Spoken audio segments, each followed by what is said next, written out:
If you hunt enough, you learn the truth. What you seek speaks a language and knows it well. That's why every Primo's call for everything you hunt is made the right way.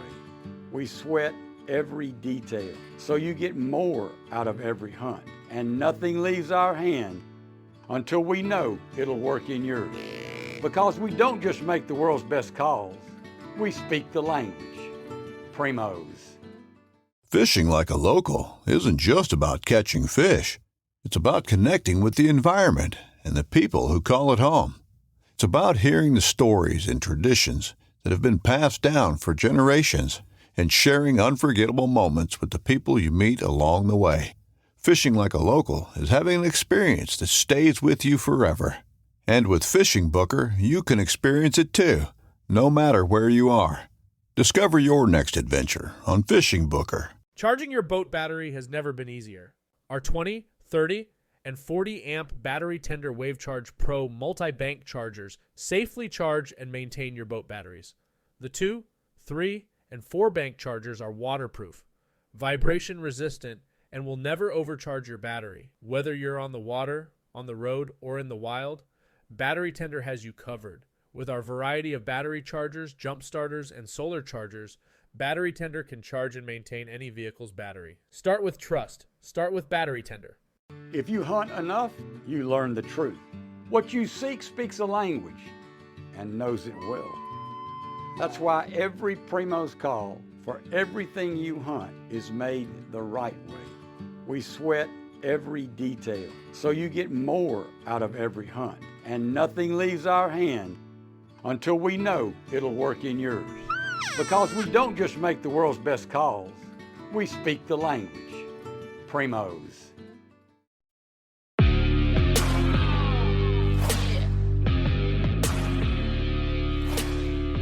All right, everybody, welcome back to another episode of the Bowhunter Chronicles podcast, brought to you by Huntworth. Huntworth gear for all types of weather, all types of terrain, all types of budgets. It's clothing that just works. Check them out at huntworthgear.com. Almost halfway through July now, so we are really getting into time to switch for whitetails. And one of the things we need to be doing is out shooting our bows. So, a lot of us have had some burnout, I guess, from shooting for tack, shooting all winter long, and now it's summer. We finally got some good weather, but we still need to be shooting our bows. In this podcast, we kind of talk kind of about the importance of that and kind of like what's going on with, if you haven't seen the new Delta McKenzie. So, we're partnered with Big Shot. Big Shot bought Delta McKenzie, which is kind of neat because it was a smaller company buying, one of the larger companies, which we don't usually see that often. And now Delta McKenzie is partnered with Quivar, and it's Quivar, so it kind of looks like Quivar, for these X-Ray Series targets. And we just kind of talk about that, about the origins from ATA, and they kind of go into some things that I never really would have thought about from a hunter's education standpoint. I think about it from, all of us being competitive, but maybe not shooting 3D. So we're like, oh, I don't shoot the spots, I want to shoot to kill the deer. Well, now this kind of brings that all full circle. So it's super, super cool from that regard. So yeah, we need to get out. We need to get shooting our bows. And then, we've got the Mobile Hunters Expo coming up July 27th. Really, really cool. If you guys haven't been out to that, it's definitely worth checking out. The amount of serious deer hunters, like the guys that we talk to, former guests on the show, just our friends that are going to be there, and to be able to get your hands on that equipment. So you get to see, in real time, talking to the people at the companies. I think the Fall just had a podcast out about the whole TX5 Latitude thing. So you can talk to those guys about that. I'm assuming they're going to have some of their new gear there because it's coming out real soon. If you haven't checked out their new saddles, you can look in the Lancaster catalog, and I think there's some stuff online about some of the newer saddles and stuff like that. So definitely go give those go check those out. And then on the Latitude website, of course, you can save 15% using code BHC. So definitely do that if you're looking for something. And then Genesis 3D, this weekend, so this coming up weekend, they actually have a storefront now in Ravenna. So if you're near Ravenna, they're having like a grand opening. I think they're going to have some sales. They're going to have some giveaways. They were talking about some beast sticks and some stuff from some other companies. So not only their stuff, but other stuff. And that's this weekend coming up in Ravenna. So definitely check that out. Real excited for the guys over at Genesis 3D. Austin and Hope are just incredible people, just great people. So definitely, if you're in the area, go check them out, support them. But yeah, this podcast is really neat. Like I said, as far as, where does technology go too far? I think this is using it for something good. So I'm going to be doing some Instagram live stuff tomorrow, or I guess today when this comes out, to talk about like the Patreon hunt and to do the Patreon giveaways, stuff that we normally do. So going to be giving away stuff from Huntworth, Latitude, Big Shot Targets, Spartan Forge, Lucky Buck, Kanadi, Zinger, and Genesis 3D. Genesis 3D has a Patreon code. So if you're a member of the Patreon, definitely hit him up or get a hold of me. He's really generous with that. BCP will get you 10% off at Big Shot Targets, as well as you can save 25% off Spartan Forge by using code Bowhunter. So all that stuff coming up, and we give away tons and tons of good stuff, and we really, really appreciate it. Flambeau, actually, one of their bow cases as well. And I've got some more Alpine Innovations gear to give away. I'll give away one of their Mino harnesses. I think I have one of those yet. Really, really awesome. I'm liking mine especially for being up in the saddle. So just another thing to kind of give back to the community, because we really couldn't do this without you. We appreciate every one of you, and definitely go check out these targets from Delta McKenzie. Super cool. Can't wait to see one in person, but the videos, kind of say it all. So no reason to discount that. As always, thanks everybody for listening. Enjoy the episode. All right, everybody, Adam back with another episode of the Bowhunter Chronicles podcast, and returning guest Brandon Perelli on here, and we've got Hunter Wilson as well. You'll remember Brandon from Big Shot Targets, and then we had his dad on, Al, with the acquisition of Delta McKenzie. And Hunter, he was, I think, the marketing coordinator or whatever for Big Shot. And when I was doing a little bit of Facebook stalking on him, now I see that it says Delta McKenzie, marketing coordinator or whatever. So I want to talk about that a little bit, going from, Big Shot to big time, we'll call it, I guess. Big time hunter over here at Delta McKenzie. So how are you guys doing today? We're good. Good. Doing great. Appreciate you guys having me on. Yeah.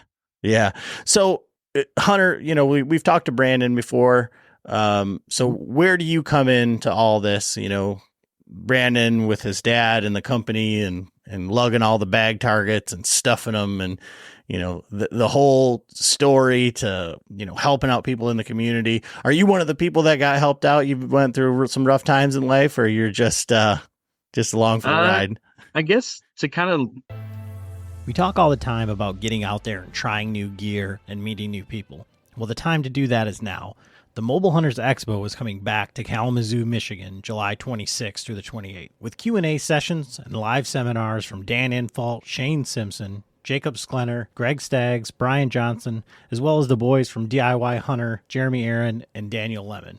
You can check out the latest gear from Latitude Outdoors, Beast Gear, Arsenal, Nested Tree Stands, Tethered, Elevate, and many more. There's also a new family zone with a kids archery range, archery tag, just $20 for a day pass or $40 for the whole weekend. Tickets can be purchased at the door or online at themobilehuntersexpo.com. kind of start the way out is me and Brendan actually played football together in high school. Summer off season lifting, and he's like, "Hey, my dad's starting an archery company. Like, I know you like to hunt. Your name's Hunter. It kind of fits." I was like, "Yeah, I'll give it a shot." So we went over there. And at that time, we only really had bags and maybe Ironman at the time. Yeah. So it kind of just started from, I think there was 4 people in the plant. It was Brandon, his older brother, his dad, and me, and then maybe 1 or 2 guys. Slowly, as years went on, we work in the summertime, and a lot of it kind of just built steam through it. And so you said that you were a big hunter. So what's your hunting like background? Like what's the style, all that, you know? Yeah. So up here in Pennsylvania, obviously my dad hunts, hence my name. So grew up going to bow fests in Sullivan County, hunted in the backyard since I was a kid. Really enjoyed, at that time, more rifle hunting. The more I got to know Brandon and Al, the more I ended up focusing on picking up the bow. And everything in our areas, it's a lot easier to get archery land than it is rifle land around us. Like Brendan said in the past, a lot of our stuff is backyard hunting, kind of finding the big bucks in people's backyards, which is kind of funny. But here in the Northeast, that's kind of the go-to. You find some great bucks. For us, we don't really score them. Hey, that's a nice looking 8-point and 10-point. That's kind of how it is. But yeah, I got more and more into archery hunting.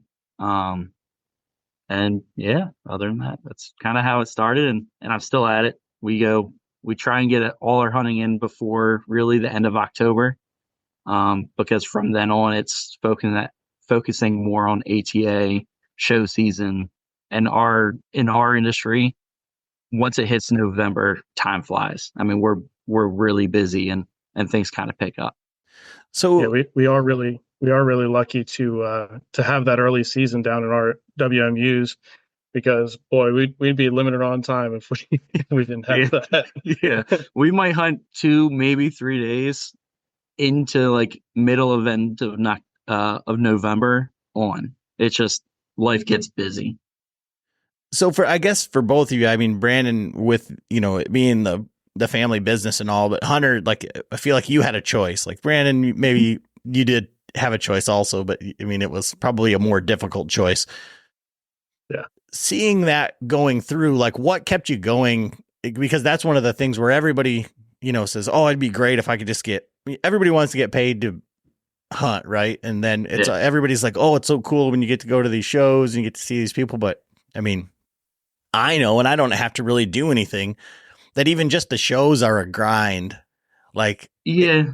And so for you, like, having to make that choice, knowing kind of like what it was all about going into hunting season and how that season got truncated, like what keeps you going, or what kept you going or made you go down that road, I guess? Yeah, I guess it's a little different kind of on what we do with the target side of things, but it definitely has to kind of stand with Brendan's my best friend. Not many people get to work with their best friends. Not to mention his dad, Al. I mean, he's a great guy. I look up to him like another father figure.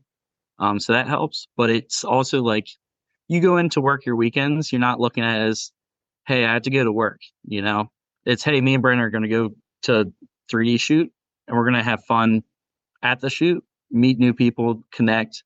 And then when we go back, we're sitting by a fire drinking a beer with each other. Like, it's not more so of, hey, I got to punch in and punch out. It's more of a, hey, I had fun this weekend. Do I have to go back to work tomorrow? Sure, I'll be in the office tomorrow. But it doesn't feel like you were at work the whole weekend, if that makes sense. Yeah, so it's a little bit, even though it's not like the perfect like work-life balance, it's like kind of like you're vested in the company and you enjoy being there. And, even probably because Brandon's your best friend, if you weren't getting paid, you'd probably be there some of those weekends helping him out anyway. So it's a, nice trade-off. Yeah, either way, like, there's not many places you can work at a place that you feel like you're just there and everyone here is a family. And we've been here for so long that it's turned out to be that way. I think this year I've been here for over 10 years. Even through college. I mean, me and Brandon both came back from college, and I called him up. I was like, "Hey, I'm coming back," and he's like, "Yeah." He's like, "I'll be back too. I'll see you guys in June." Okay. So we went to different colleges, but we still came back, hung out, and kind of the rest is history. I mean, we just been kind of tag teaming it, and we've really took it to the next level, I feel. So Yeah, it's been really fun to kind of grow the whole thing together, honestly. And some people kind of like look at it and it's like, is Hunter your brother? Yeah. I mean, like, he is my brother at this point, right? It's like we've been together so long, and we try to have fun with every aspect of it as we can. So, uh, that's what it's all about. So with that, when you're saying like it was fun to grow it to like this point, the last podcast we did, and like we were talking a little bit before the podcast, I think it's been like around a year or so since there was an announcement that you guys were buying or taking over Delta McKenzie. And it was like, talking to your dad, like nothing's going to change. We're going to still impart all of our ideals and all that stuff into Delta McKenzie. And I don't think that that's not happened. But has that transition been like super easy? You have, I feel like you guys have this, like this baby that you nurtured and everything that's so great. And then the opportunity comes along that you couldn't not take. And how has that changed things with like Big Shot and internally? For sure. I mean, as you grow a company, it kind of starts out as a baby, right? And then goes into a toddler stage. And now, like, we're maybe getting into the teenage stage of the business, right? And so as we kind of started joining the two together, they had some systems and processes that we have to get used to. And, same thing on the Big Shot side, the other directions, like we're a little bit more flexible, whereas they have some good systems and processes in place. So, part of that has been getting everybody aligned with the same, mindset of, hey, we want to make really great targets, and, taking it from there. But, now the back end is going to start coming along, right? We're going to start lining our warehouses and our warehouse systems. And, that's going to be our big next step there.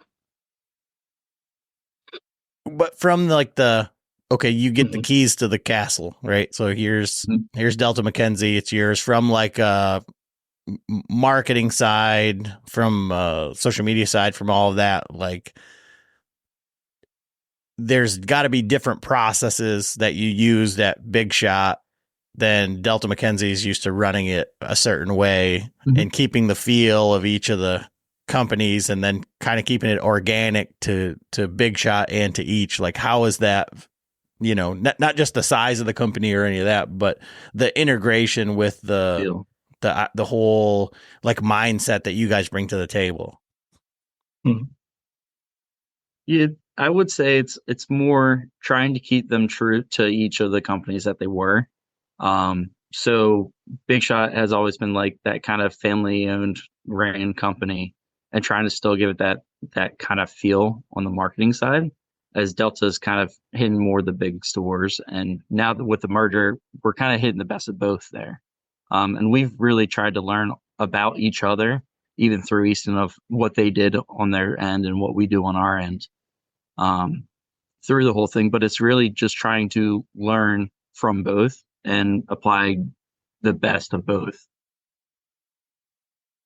Have there been any like hang-ups or difficulties? I mean, you guys are operating out of PA and Iowa, back and forth. That's got to be a little bit tough.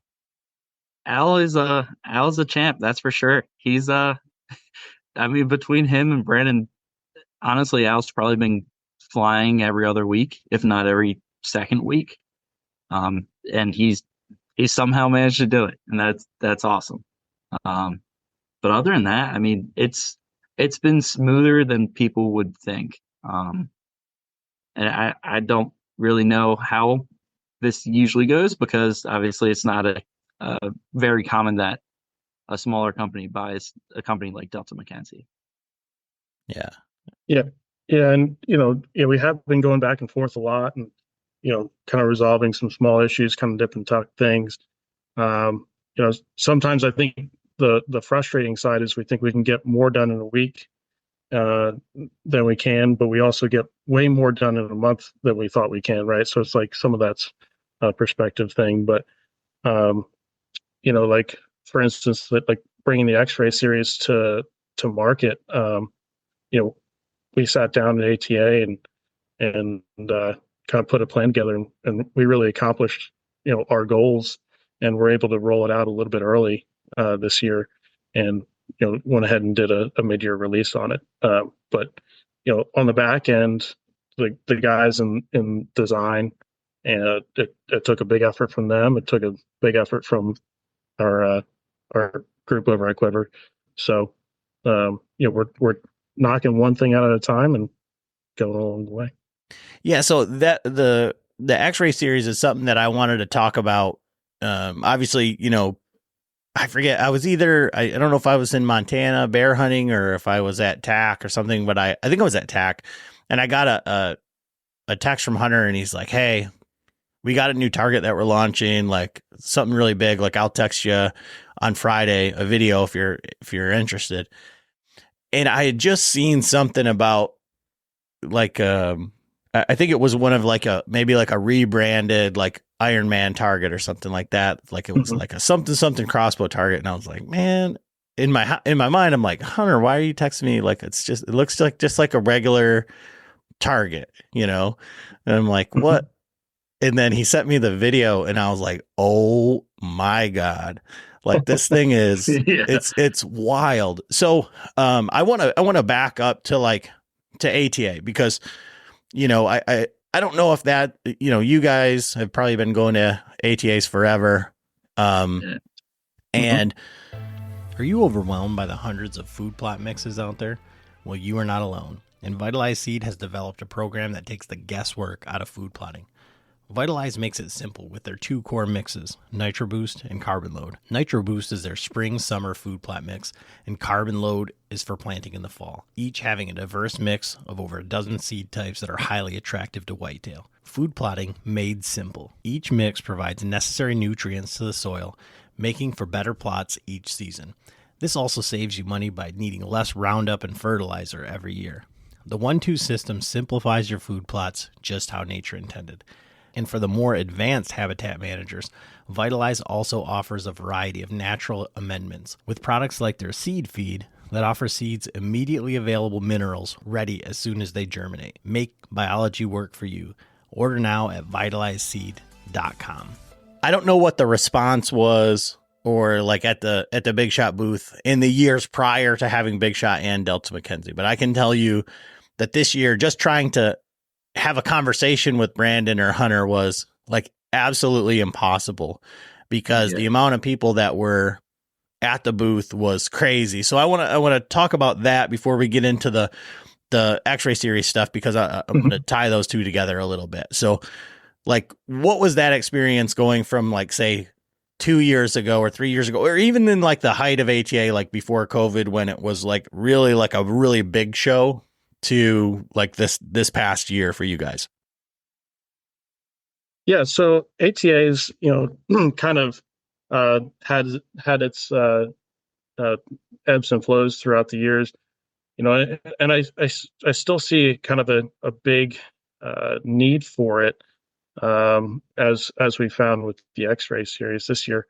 But yeah, getting ready for the ATA show this year, like I don't know if I was even prepared for the amount of meetings that we had, we're going to have, right? So Easton was doing great, setting up different meetings with, customers that they're used to dealing with. And yeah, I mean, like I was booked out the entire time, right? Like I jumped over like 1 or 2 times, like just to catch a little bit of conversation with you.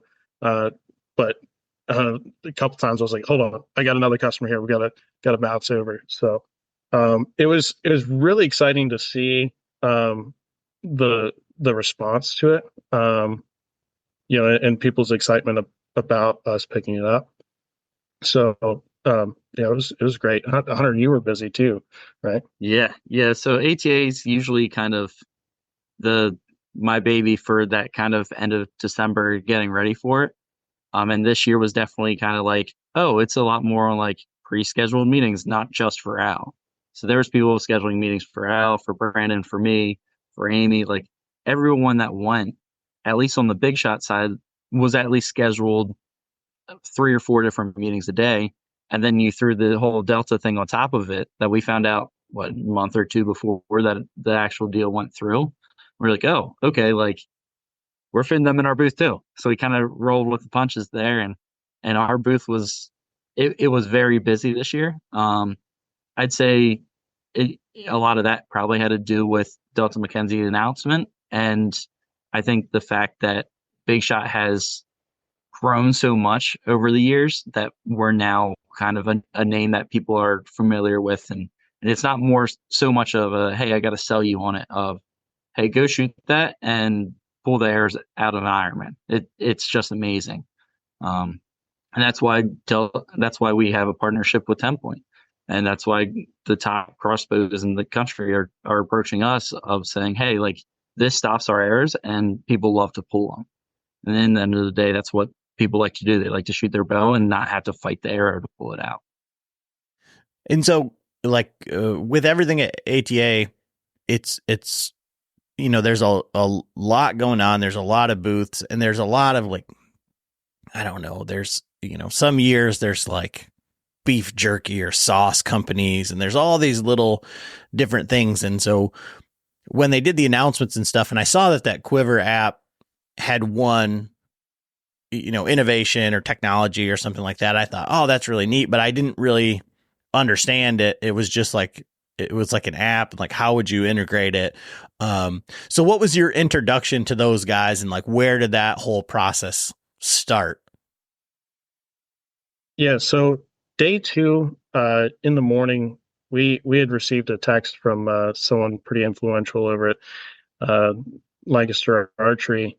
It was a 911 text. Hey, 911, and just gave us a booth number.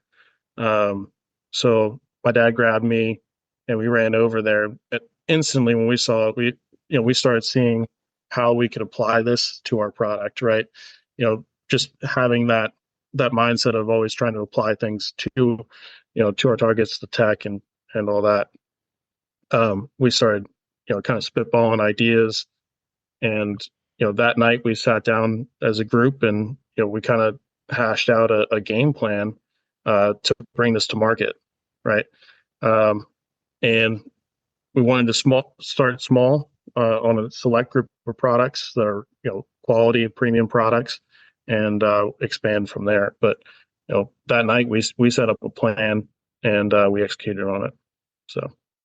But like your first reactions to this thing, because like I said, when I feel like when a lot of people saw it, they, we're not in the target space. We just look at it and it's like any other app, and there's a million apps. You buy a new app every year for $25 or whatever, and you're like, oh, this will be cool. And then now you've got 30 apps on your phone. Like that's kind of the way that I looked at it. I was like, how is this gonna be integrated?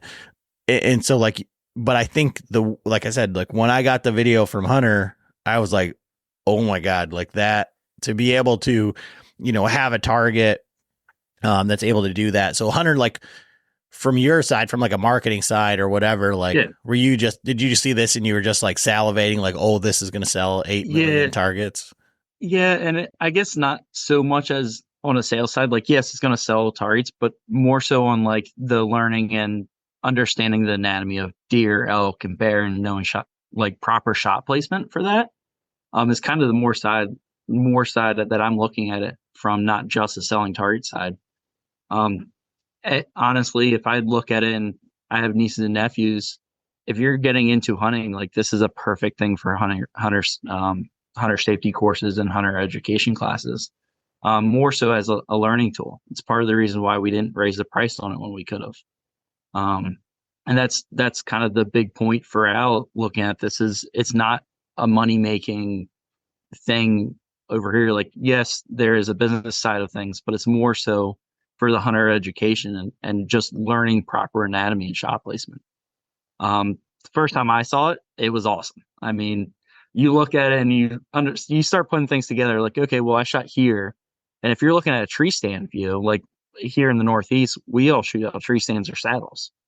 So if you're shooting from that level on a 3D target, you don't really know where you hit. The nice part with the Quivar app, with our X-Ray series, is that you can actually move up to your arrow and see the shot angle of it to see if you hit the lung, see if you hit the heart, and see if you missed the shoulder blade. Like, that's all stuff that's important when you're in a real hunting scenario of, hey, yeah, this is a good shot. And that's kind of the bigger scope that we're looking at on this. I was just going to expand on that. It's like, ethical hunting is really the goal here. And I guess, when I picked that up and when we saw it, we saw it instantly as that, ethical shot placement training kind of tool. And one thing, like, it's not going to be, there's no additional cost for the app. The product price hasn't changed. Like, we just want to get it to people, and really advance hunting in that aspect. Yeah, and I think that's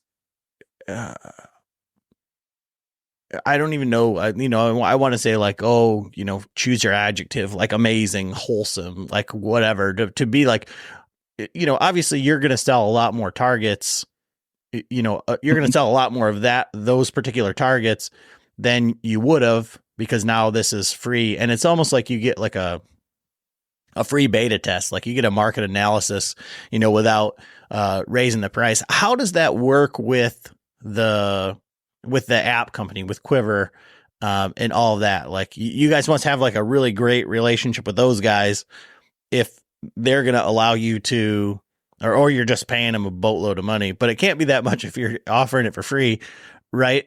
Because if you don't have to buy the app and it's free on the target, like, how do they win on this whole thing?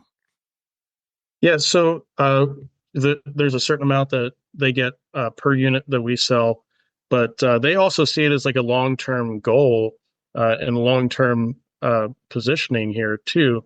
There's just so much that we can do with this app, and so we're looking at different training aspects of it. So there's a lot of different renditions that we can add to this, but right now we just want adoption. Right, we want people to download this app and go into the store, scan the box, see the vitals in front of them, right, or scan the deer itself on display, and see the vitals within that deer, and just get excited about it and continue to grow from there. So right now, like, we're just hyper focused on expansion of the program. So this just makes me chuckle, because I want to say, like, you're so you have like a deal right now. I think they're just available through Lancaster, right? Mm-hmm. And I'm like, in my mind, I'm thinking, is Brandon even really from PA? Because they all say Lancaster. Like, there's nobody that says Lancaster that's from PA. Like, so I was like, how do I say this to these guys, right? But so is that the thing? Like, so when these are available in the stores, are they just going to be at Lancaster, or are they going to be other places here this year? Yeah, so we're doing kind of a soft launch through Lancaster. We do say it Lancaster, but we're doing kind of a soft launch there to kind of get things going, but also allow us to ramp up production, which we're in the process of doing, and then you'll see it first in your dealers, right? And they're going to be the real driver, I think, for this. So until the 22nd, third week of July here, it'll be at Lancaster, and then it'll go to the rest of the group. We do have a plan in place to make sure that we can get a little bit in everybody's store. We kind of learned some of this through the COVID times of how to do this, and I think we have a pretty good plan as to how to get it into these stores. And some of the things that your followers can do is just give your local dealer a call and say, hey, do you have this yet? And if they do, like I said, go down and scan that deer and really see it for yourself, because that's when people start really getting it, right? It's like step one is they see the video and they get interested.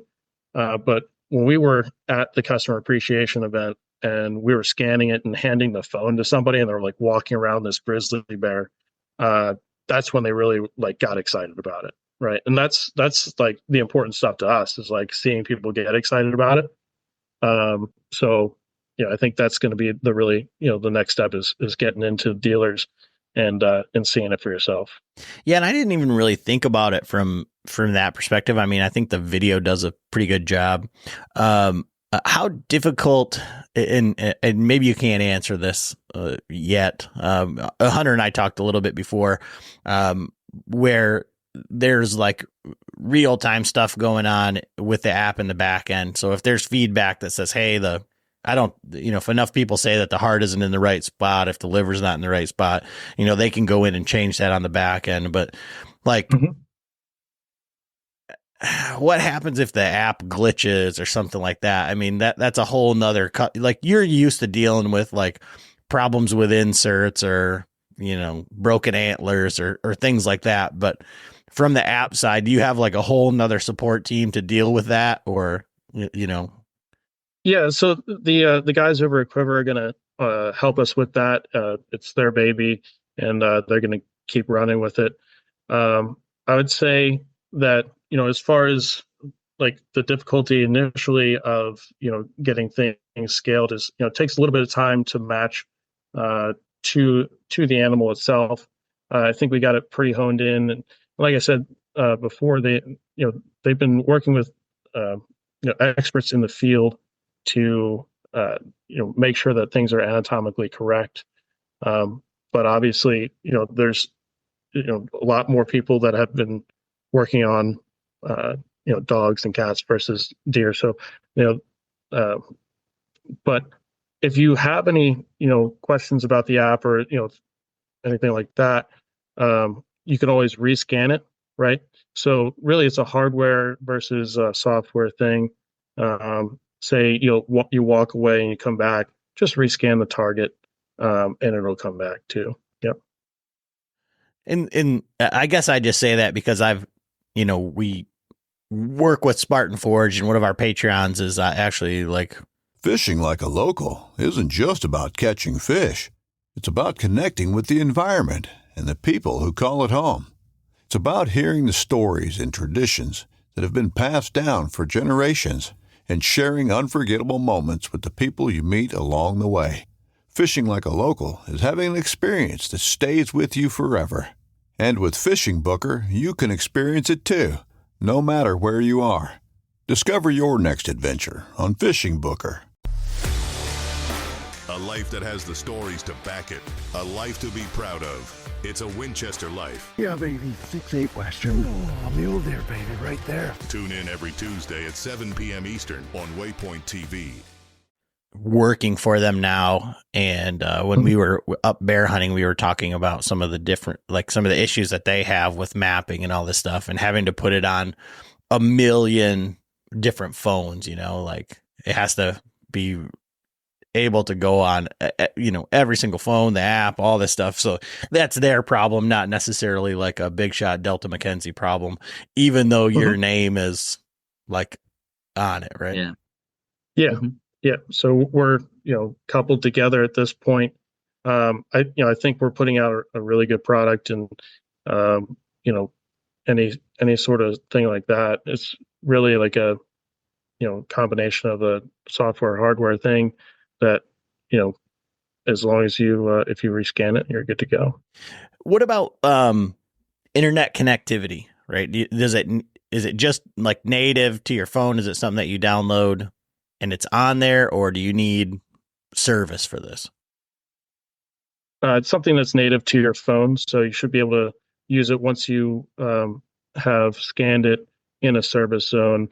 That way, it is linked to your phone. Okay.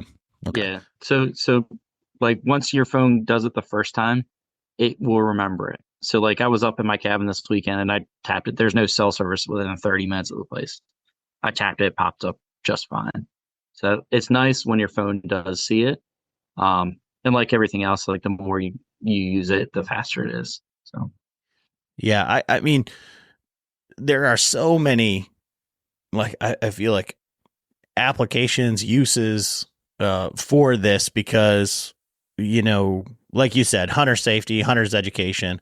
I think, like, you know, when you think about like who needs this target, like part of it is like who doesn't, but you've got like all these adult onset hunters that are, you know, embracing technology and, you know, trying to get better, trying to chase this perfection.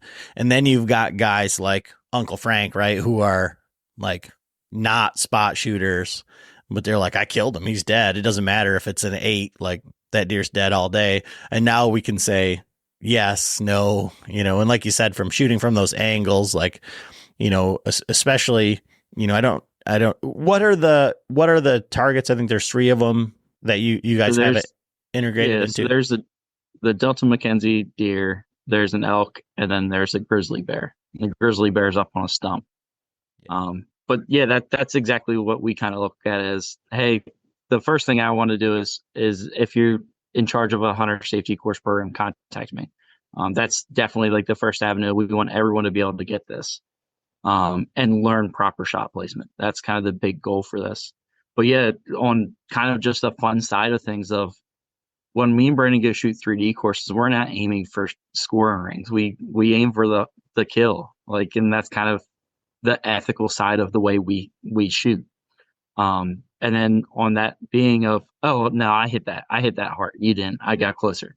Well, this app can tell you, and it's so good that, like, hey, I hit the heart like dead center, and you're just like, oh, but I hit it on a quarter and I hit both lungs. So, you know, looking at that kind of way of more of a competition, but really like, hey, no, I actually got closer, and this is the proof. You know, it's not just all of us like laying on the ground under the target, like, oh, I think I hit it. But yeah, it really takes us from where we were, you know, on a what we call as a, you know, 3D target, but then we paint on, you know, vitals, or, you know, we contour the vitals in the past to really seeing the vitals within the target, right? And when you get that perspective, it really changes things a little bit. Yeah, and like I was asking about what targets, because I thought there was an elk, and, you know, every year we like see that meme, or it's like clickbait for just like a Facebook post or engagement or whatever, but you always have that frontal shot on that elk, right?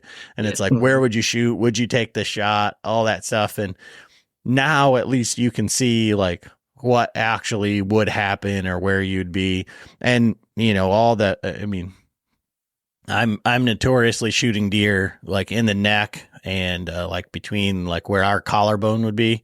So now I can see like how effective that, I mean, I know it's effective, but, you know, why is it effective? And kind of that stuff. So the response, like what's been the response from you guys? Cause I know like what I've got, like as soon as I shared it, like everybody was like, cause like Hunter told me when I could share it, and I shared it. I don't know if it was like right at the same time or before, but like people were like, send me that video so I can share it. Like people need to see this, you know? Yeah. So, I mean, we got a crazy rush from it, that's for sure. And it did hit the market's kind of running. But yeah, Brandon, you can kind of go on. Yeah. And as far as like, you know, the elk, right? It's like, how many times do you get like a perfectly broadside, like everything's calm kind of shot, right? They're on the move, your blood's pumping, and you need to be prepared for that perfect shot at whatever angle it is, right? Or to know, you know, okay, like I need to wait for it to turn a little bit and where to put it. But you know, it's to a point where, you know, if you're looking at going on a, you know, $10,000 elk hunt, and you know you're going to buy an elk to practice on, there's no other elk that you really need, right? Yeah. And that's part of the reason we put it on our elk too, is there's not many companies that make a full size elk like we do. And that's very important if you're about to drop that kind of money on a Western elk hunt.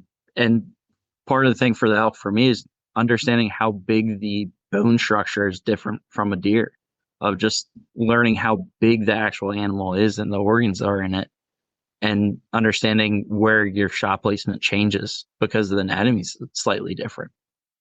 But that's part of the kind of learning curve that you're going to get with this X-Ray series. Yeah. like I say, the response that I saw was amazing. And like I said, I was expecting, another Iron Man or something like that. And I was like, oh my God, this is really something. So, that's awesome. Now, without getting into too many details or whatever, so this is going to be only like licensed to you for a certain amount of time then? So it's just a contract with Delta McKenzie, and can you move it to the big shot targets? How do you navigate that? So we have an exclusivity period, and actually it's going to start on Delta McKenzie, and then shortly after we're going to be rolling it out for big shot. We'll have another 3 over there: the big buck, the mule deer, and the axis deer. I think the guys out west are super stoked about the mule deer. From what I've been hearing from my sales reps. So we're probably another 30 days until we get that mold. The guys in design are really pushing. They have been all year working overtime. So that will be coming out soon. You'll see some more content on that. But yeah, we have a period of time where we're going to be working directly with these guys. And we're both focused on getting to the next level. And that's incredible. And I think, I think that's, I don't know. I don't want to say like realistic, and I understand like why you're putting it on like some of the like more premium targets that, the guys that are buying those targets anyways, are shelling out the money.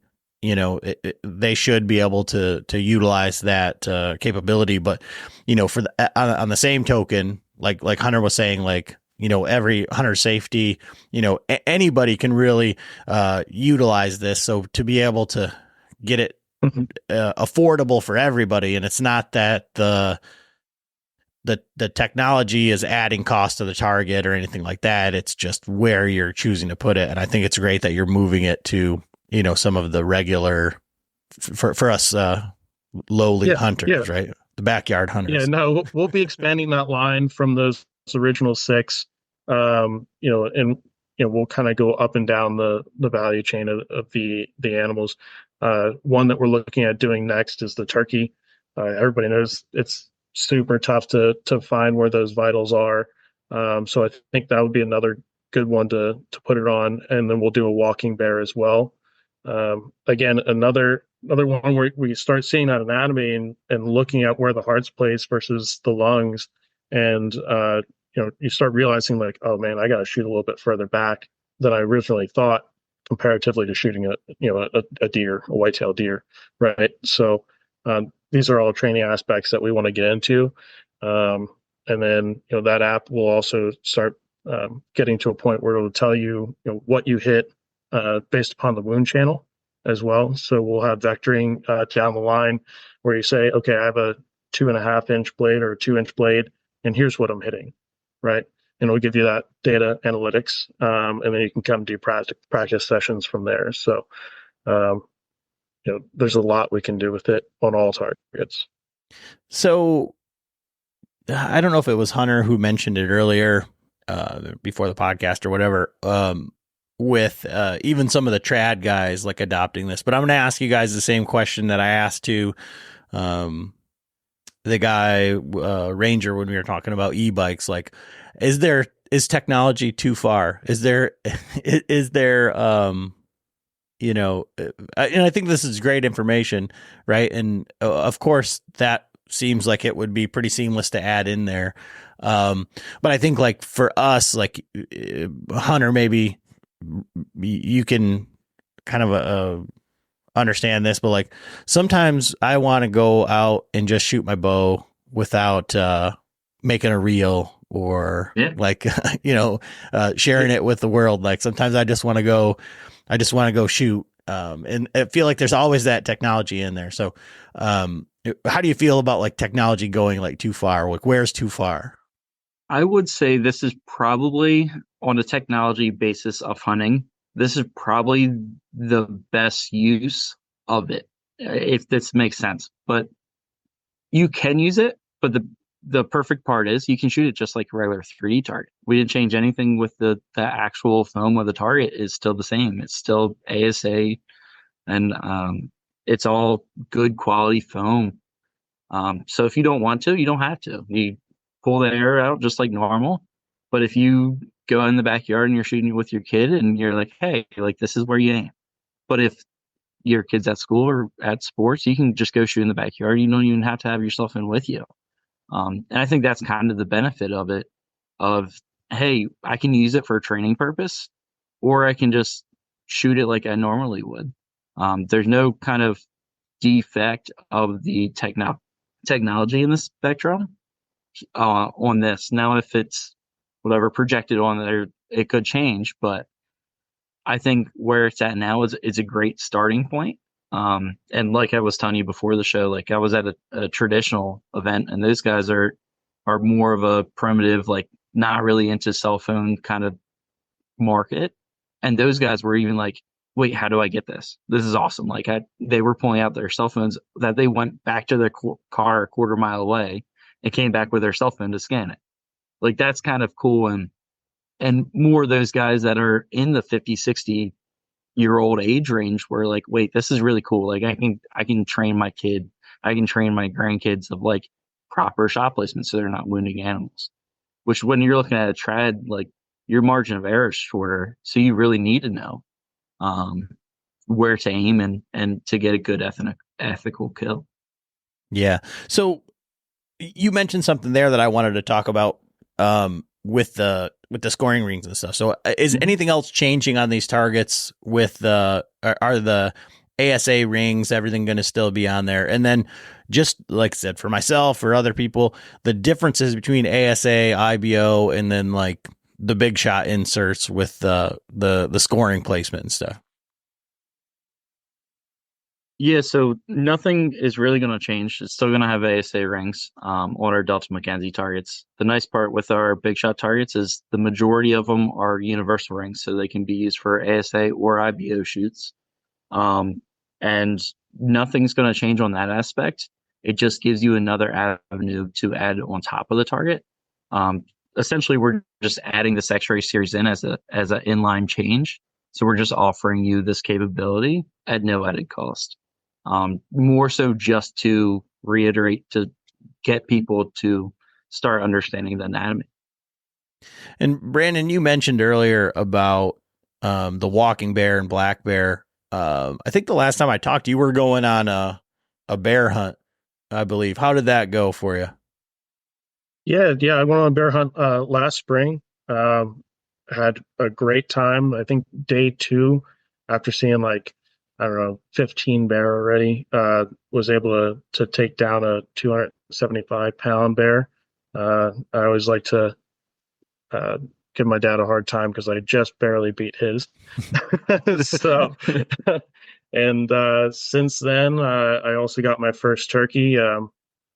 We got a property up in the Poconos this past year, and has a pretty good turkey population on it. So that was Dad's birthday present. I said, let's go take a couple days off. Let's get some turkey, and we just had a great time. And so you shoot the turkey with a bow? I did not, unfortunately. That's going to be the next goal. I said I want to be able to get in place and make sure that I take a good shot and get it down, and then we're going to go from there. So. And so now keep in mind, this is 2 people that didn't know how to turkey hunt. Well, we're really winging it. so they just brought a box call and went, and their 2 turkeys, they ended up doubling up. So that was very good. It was very cool to see. Well, and that's what I wanted to ask you. Like, so how did that turkey hunt go? Like how experienced of a turkey hunter are you and your dad? Yeah, I mean, really, I think this was like our second day out by the time we had taken this. And the morning, we had some kind of back and forth with turkey, right? Again, we're using a box call. We probably could have done some additional prep education wise, but whatever we were laying down seemed to be working. And so they were calling back this, that, and the other. And then it had been clear that they had moved out of the area. And so we got a little hungry. We decided to go to breakfast for a little bit. I know it's not, the recommended thing, but we went to breakfast, came back, and I don't know, about an hour later, we had a group of turkey just come in and completely surprise us. And I had kind of moved in front of the blind. My dad was behind me against some brush, and just happened to be that the group split apart, and there was one right in the middle for me, and I was able to take a shot. So he took his, and we doubled up. It was just it was a fun experience. It really was. Yeah, and no matter how it happened, it's something that you'll never forget. Those are the like memories, and the fact that it was like somewhat, forgive me if you disagree, but haphazard. Like it's like when it works out when it's not supposed to, or you're like, I don't know how that happened, but like those are some of the most fun. Now, have you elk hunted before? I have not. It's definitely on the list of things I need to do. So kind of looking at different areas, possibly Colorado that I can go to, but that's definitely in the future. Well, because I mean, for me, like I didn't grow up turkey hunting at all until I met my wife, and then like the first time I ever went into the turkey woods with a gun, like we got out of the truck, a turkey gobble, we ran over there, it came running into the calls. It was a Jake, and didn't pattern the gun. It was my brother's gun. I'd never even shot it before, and my father-in-law said, well, just put it on the base of its throat, and shoot. Well, I'm thinking that I'm a deer hunter, right? And I don't understand the whole thing. So this turkey's like 35 yards away, and I've got a shotgun. So I'm like, oh, this is just like deer hunting. I shoot it, and I breast the bird. It still comes running like straight to us. 10 gauge goes off over my right or over my left ear. The guy that was hunting, that was calling, shoots it. Then we go over there, and so we just annihilated this turkey. And it all was over in about 10 minutes, and it's like the same thing, like something I'll never forget. It wasn't supposed to happen that way. But I can tell you this, like trying to shoot him with a bow is like really easy for some people, but not me. I think we counted. I think I've shot at, 9 turkeys with my bow, and I've got one. So it's definitely one. it's definitely a difficult task, and that's why like when we bring this X-ray technology to a turkey, I think the arrow manufacturers might sell a little bit less, but we get more turkeys. Well, and with a turkey and the bear, like the bear with a different anatomy, and so their lungs are back a little bit further. Their vitals are back, right? and so how did you practice for that? Like when you were going up there, like had you just knew that, or did you shoot center of center, or what?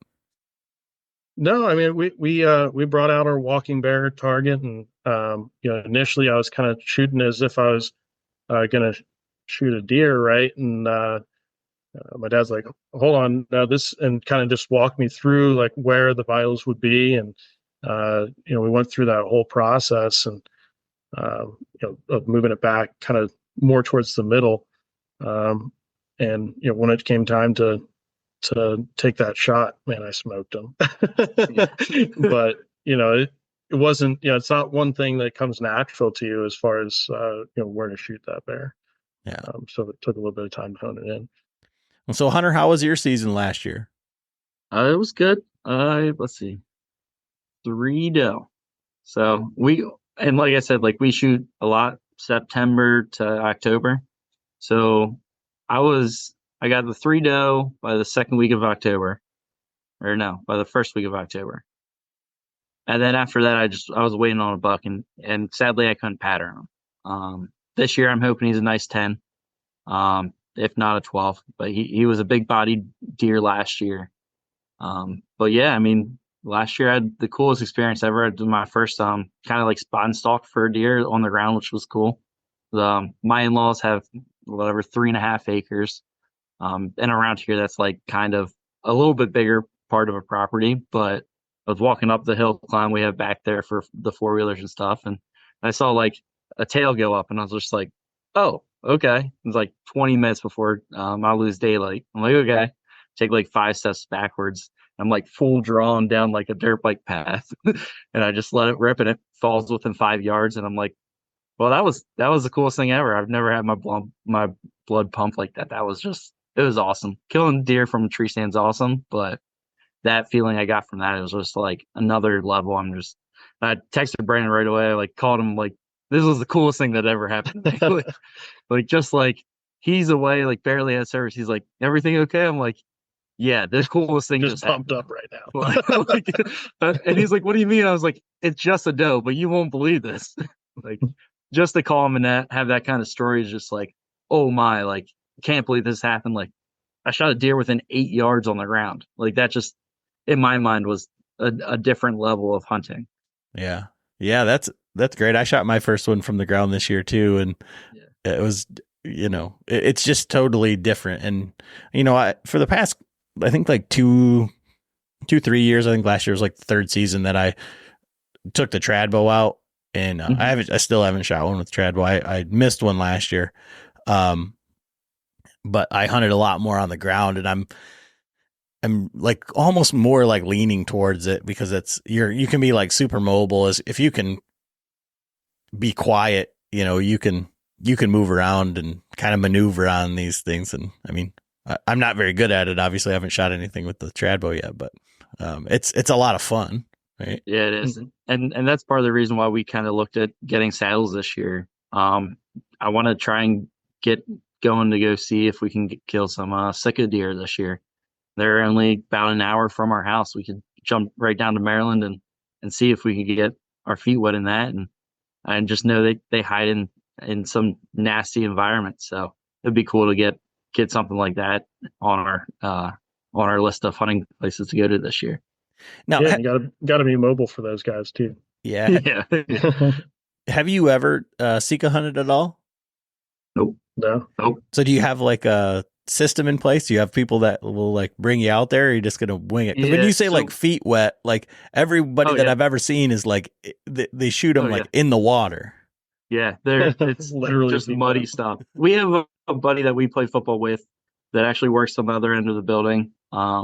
And he goes out like every other week. He'll go like Friday into Saturday, stays in a one like loft cabin. And he's like, it's $100 a night. He's like, but it's just a bed and a stove. Like he still goes outside to go to the bathroom. I was like, oh, that's just cool though. Like just to be able to go out, and I just didn't know much about them. And I went to one of the shops in Ocean City, Maryland. It's like right on the other side. And what is it? Non-typical Outdoors. He just has one right inside the front door. And it was the coolest looking thing I've ever seen. And I was just like, oh my God, that's like a mini elk. It's like a dog-sized elk. And he's like, yeah, it bugles too. And I was like, that's an East Coast elk. Like, that's awesome. So yeah, that's one of my goals this year is trying to get at least a couple hunts down there. I don't know much about it and starting to do research now, but really just want to tag along and kind of see what it's about. But that's why I asked for your help with the saddle stuff, because I'm like, I'm too big of a person to get into that thin of a tree. And sitting at like 230, 240, it's just the trees are, I don't know, that round.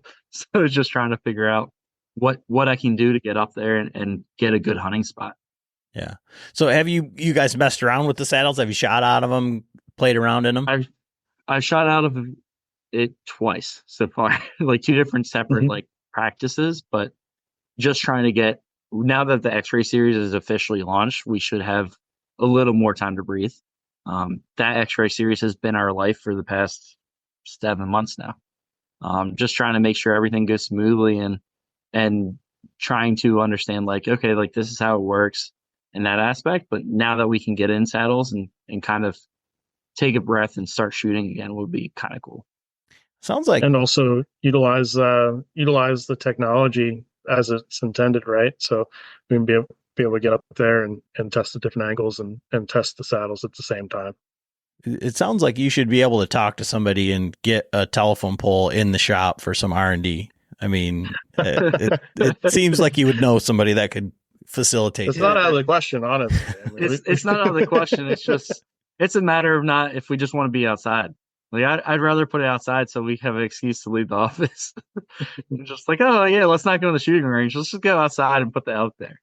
We got a few acres at the plant. Yeah. Well, I mean, if you can shoot those arrows, I mean, I shoot a lot in my basement at like 9 yards, just because when I get to really shooting the trad bow, it's like if I go downstairs, I pick up the trad bow, I shoot half a dozen arrows, and then I go back upstairs. If I come down here to get something out of the freezer, shoot some arrows, back upstairs. So it's that, just building it in for the convenience. So yeah, it's nice to get out of the office, but getting, I feel like the worst thing, and everybody does it to some degree, like whether it's a new camera arm or your saddle or whatever, you're like, oh, this will be fine. I'll just, I know how to use this. I'll do it. And then you're doing it in the dark. And for me, it was like a 3-step aider. I used it a couple times. I'm like, oh yeah, I know how to use this. And then next thing you know, I'm hanging upside down in the dark, wrapped up in my 3-step aider going, what am I going to do now? So just you got to practice. Yeah. That's sure. The main thing. Yeah. We always joke that on a 3D course, everyone's like, oh, you shoot all the time. You work at an archery target place. I was like, I'm the best 5-yard shooter you will ever meet. I do all of our R&D. I shoot hundreds of arrows at 5 yards. It's just 5 yards, I'm solid. We're good. We're good. But you start going that way. And that's one thing I did talk to Brandon about is trying to set along, whether or not we do a Friday, we just shoot just for fun around lunchtime. I'm just trying to get up and get comfortable with the saddles. The nice part is we have the same saddle set up.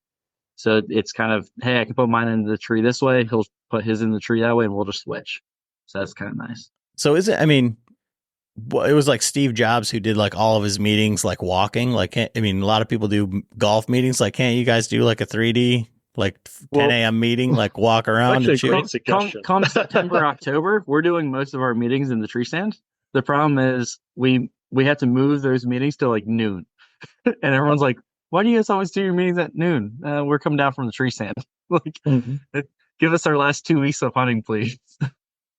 Yeah. Yeah. So with that, really small-ish hunting season, do you guys have any trips planned or anything like this? Obviously I see why the spring bear kind of works out for you. Yeah, spring's great. Spring's a great time for us. And that's the funny thing is if you get into archery, especially this side of it in the industry, you hopefully like fishing because you have a lot of time during fishing season. But yeah, fall trips, I don't think so. Typically we're the kind of people right now, both of us don't have kids. So it's more hey, next month, let's go to Ohio. Okay. Hey, this place opened up for a weekend. Let's go. Okay. Sounds good. I have a cabin towards Altoona, kind of around Penn State area. So it's a good halfway spot. So we spend the night there and we jump out to Ohio. That's kind of what we've done in the past. But I think being able to go to Maryland and now that we have saddles, we can go sicko hunting. I think that would be an easy trip for us on a weekend. But we really just take Friday night, Saturday, and that's kind of the hunting trips. We haven't pushed too far west, but for us, if you go that far west, you're there for a week. And it's not a 4 or 5 day trip. It just takes too long to get there. So when does does Iowa have an early season? I know you guys have to, you got to be getting pretty close to saying at least I got to put in some points. You got a place to stay, something down there. Yeah. Sadly, we don't have a residential status yet. Yeah. But yeah, they're pretty tight out there with their tags. So I wish it wasn't the case, but we got to put in some points and wait our turn. But we might be able to try to figure out some way around it. But I don't know if that's as easy as we think. So yeah, or we thought. Well, there's some places there where you can hunt with 1 point or even 0 points. They're just not the big buck areas, right? But if you're going to be in Iowa anyways, a whole bunch, why not? At least have a tag. Right. Yeah. It'll be a fun thing to do on the weekends while we're there, right? So. Yeah, absolutely. So what else do you guys got coming down the pike, or what can we kind of expect here? If people want to buy these targets, just Lancaster right now? And then, where can they find them, or when can they expect to see them hit their dealers if they're asking a dealer, hey, can you get one of these in? Yeah, so right now it's only at Lancaster. We're expecting a pretty good rollout here at the end of July. Really, after the holidays, we're going to start prepping a lot of these shipments. And then the last week of July, they'll be in store at their local dealers. And it's going to continue to expand from there. But we'll have some at Shields as well after that. And then lastly, it would be kind of online retailers. But really, I think the great experience is going to be going in the store and trying that product out. So that's where we're going to aim to get it first. Great. And I think that's really great as well, that this isn't like it isn't like an ATA launch of a product that will come in 18 months or something like that. I mean, when you're talking about, we're talking a very short timetable here. And so that's incredible, guys. So bravo to you guys for being able to put this together in, that short 7 months or whatever, and then be able to actually deliver it to the customers instead of just coming up with an idea for our kids, I guess. Yeah. And the goal on our end was kind of to put it in the hunter's hands right before the season. That's why we didn't hold off till ATA is kind of, hey, it's needed now.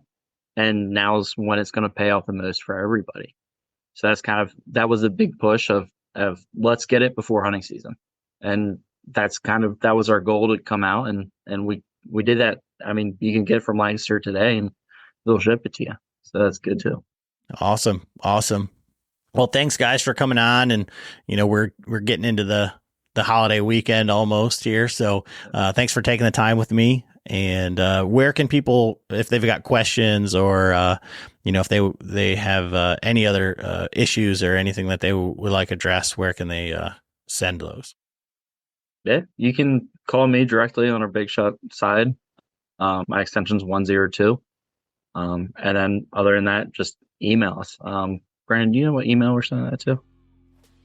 Yeah, so you can do info@deltamckenzie.com or info@bigshottargets.com for general questions. Mm-hmm. Obviously, all of our socials, Instagram, Facebook, on both sides, we get those as well. Please reach out to us, ask us questions. We're excited to answer them. So, well, and the nice thing with our social media too, like if you have a question, just let us know. You'll get directly me and Brandon. So if you have any questions about the X-Ray series, that's a great way to ask too. And we're very attentive on it when we have signal. That's kind of the only caveat. If we're out in the woods, it's a little challenge to answer you right away. Awesome. Well, thanks again, guys. I really appreciate it. Yeah, thanks, Adam. Thank you.